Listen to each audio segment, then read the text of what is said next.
আবু বাঁধাকপির ঘন্ট দেখানোর কিছু নেই, কিন্তু সরস্বতী পুজোয় আপনারা এটা বানিয়ে খিচুড়ির সঙ্গে খেতে পারেন। এর জন্য কিছু মশলা আমি রেডি করে নেব। আর এইরকম করে একবার বানিয়ে খাবেন। এর জন্য হাফ চামচ গোটা জিরে, একটা শুকনো লঙ্কা, অল্প একটু জয়িত্রী, একটুখানি একদম অল্প জায়ফল, আর এলাচ, দারচিনি, লবঙ্গ, শুকনো লঙ্কা তো দিয়েইছি। এটা হালকা করে ভেজে আমি গুঁড়িয়ে নেব। এবারে আমি এটা নামিয়ে গুঁড়িয়ে নেব। এই মশলাটা বেটে নেব। আমি তো নিরামিষভাবেই বানাচ্ছি। দেব দুটো কাঁচা লঙ্কা, আদা আর দুটো টমেটো। আর যেহেতু ভাজার সঙ্গে আমি গোটা জিরে দিয়েছি, সেই জন্য আমি অল্প করে আমি গোটা জিরে দিলাম।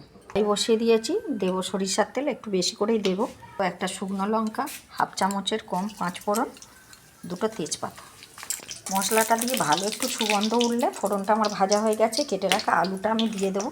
আমি একটু বেশি করেই দিচ্ছি। একটা গোটা বাঁধাকপি অনুযায়ী আপনারা আলুটা দেবেন। আমার ভালো মতো ভাজা হয়ে গেছে। এবার এর মধ্যে আমি দিয়ে দেব হলুদ গুঁড়ো। আমি একেবারে যতটা প্রয়োজন আমি দিয়ে দিলাম। যে মশলাটা, টমেটো, কাঁচা লঙ্কা, আমি জিরে দিয়ে দিলাম। এর মধ্যে কষিয়ে নাড়াচাড়া করে নেব। লঙ্কা গুঁড়ো, ঝালটা আপনারা বুঝে দেবেন। সবাই তো ঝাল সমান খায় না, যেমন খাবেন সেই বুঝে দেবেন। দেবো ছাড়িয়ে রাখা মটরশুঁটিটা আমি একটু বেশি করেই দেবো, ভালো লাগবে। জল এর মধ্যে একটু দেবো, বেশি করেই দেবো। কতটা জল দিয়েছি আপনারা দেখতেই পেয়েছেন। এবার এর মধ্যে আমি 1 চামচ চিনি দেবো। এটা মিষ্টি হবে না, কিন্তু স্বাদটা ব্যালেন্স করার জন্য টমেটোটা দিয়েছি তো দুটো, ওই জন্য চিনিটা দিলাম।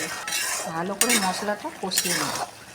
কষানো আমার অনেকটা হয়ে গেছে। এবার এর মধ্যে আমি বাঁধাকপিটা দিয়ে দেবো। আপনারা সব কিছু পরিমাণটা বাঁধাকপি আলু অনুযায়ী দেবেন।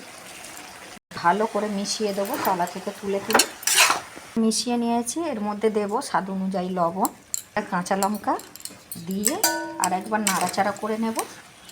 নিয়ে ঢেকে দেব। দিলে এক্সট্রা জলটা বের হয়ে যাবে। মিনিট বাদ আমি খুলব।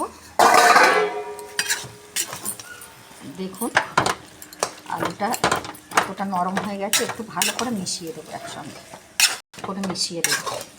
আমার হয়ে এসছে। এবার এর মধ্যে দেব একটা মশলাটা, যেটা গুঁড়িয়ে রেখেছিলাম, দিয়ে দিলাম। দেব 1.5 চামচের 2 চামচের মতো আমি ঘি দিলাম। করে মিশিয়ে নিয়েছি। এবার আমি নামিয়ে নেব। আজকের রেসিপি বাঁধাকপির ঘন্ট আপনারা এইভাবে বানাবেন। শুধু খিচুড়ি নয়, লুচি, পরোটা সব কিছুর সঙ্গেই। শুধু নিরামিষ বলে যে খারাপ লাগবে তা নয়, ভালোই লাগবে। আর কেমন হয়েছে কমেন্টে জানিয়ে কিন্তু জানাতে ভুলবেন না।